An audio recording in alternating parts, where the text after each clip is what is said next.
அனைவருக்கும் வணக்கம். சற்று முன் வெளியான முக்கிய அறிவிப்பும்படி, மக்களே உஷாராக இருங்கள், மீண்டும் கொட்டி தீர்க்க போகும் கனமழை. காற்றழுத்த தாழ்வு பகுதி காரணமாக தமிழகத்தில் இன்று முதல் அடுத்த 7 நாட்களுக்கு பரவலாக கனமழை பெய்யக்கூடும் என சென்னை வானிலை மையம் தற்போது புதிய எச்சரிக்கை அறிவிப்பை வெளியிட்டுள்ளது. இதில் குறிப்பாக எந்தெந்த தேதிகளில் எந்தெந்த மாவட்டங்களில் கனமழை பெய்யக்கூடும் என்பதை பற்றி தான் நம்ம வீடியோல பார்க்க போறோம். வீடியோவை கடைசி வரைக்கும் ஸ்கிப் பண்ணாம பாருங்க. வீடியோக்குள்ள போறதுக்கு முன்னாடி இந்த வீடியோ லைக் பண்ண வச்சுக்கோங்க. வாங்க வீடியோக்குள்ள போகலாம்.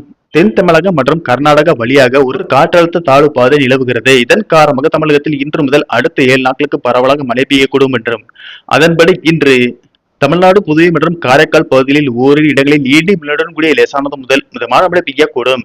கோயம்புத்தூர் மாவட்டத்தின் மலைப்பகுதிகள், நீலகிரி மற்றும் தேனி மாவட்டங்களில் ஓரிரு இடங்களில் கனமழை பெய்ய வாய்ப்புள்ளது. மேலும் இன்று இரவு வரை சேலம், ஈரோடு, தருமபுரி, கோயம்புத்தூர், திண்டுக்கல், நீலகிரி, திருப்பூர், தேனி, மதுரை, திருச்சி, கிருஷ்ணகிரி, நாமக்கல், கரூர், தூத்துக்குடி, திருவண்ணாமலை, திருப்பத்தூர், விருதுநகர், தென்காசி, கன்னியாகுமரி மற்றும் திருநெல்வேலி ஆகிய 20 மாவட்டங்களில் இடி மின்னலுடன் கூடிய லேசானது முதல் மிதமான மழை பெய்யக்கூடும். நாளை தமிழகம், புதுவை மற்றும் காரைக்கால் பகுதிகளில் ஒரு சில இடங்களில் லேசானது முதல் மிதமான மழை பெய்யக்கூடும். கோயம்புத்தூர் மாவட்ட மலைப்பகுதிகள், நீலகிரி, ஈரோடு மற்றும் தேனி மாவட்டங்களில் ஒரு இடங்களில் கனமழை பெய்ய வாய்ப்புள்ளது. 6ஆம் தேதி தென் தமிழகத்தில் ஒரு சில இடங்களில் இடி மின்னலுடன் கூடிய லேசானது முதல் மிதமான மழை பெய்யக்கூடும் என்றும், வட தமிழகம், புதுவை மற்றும் காரைக்கால் பகுதிகளில் ஓரிரு இடங்களில் லேசான மழை பெய்யக்கூடும். விருதுநகர், மதுரை மற்றும் சிவகங்கை மாவட்டங்களில் ஓரிரு இடங்களில் கனமழை பெய்ய வாய்ப்புள்ளது.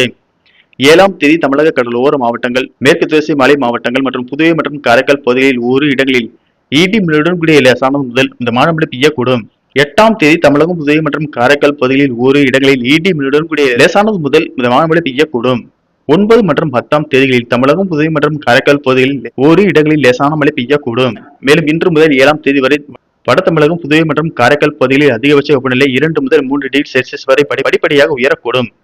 சென்னை மற்றும் புறநகர் பகுதிகளை பொறுத்தவரை வானம் ஓரளவு மேகமூட்டத்துடன் காணப்படும் என்றும், நகரின் சில பகுதிகளில் ஓரிரு இடங்களில் லேசான மழை பெய்யக்கூடும். அதிகபட்ச வெப்பநிலை 36 முதல் 37 டிகிரி செல்சியஸ் ஒட்டியும், குறைந்தபட்ச வெப்பநிலை 26 முதல் 27 டிகிரி செல்சியஸை ஒட்டி இருக்கக்கூடும். நன்றி, வணக்கம்.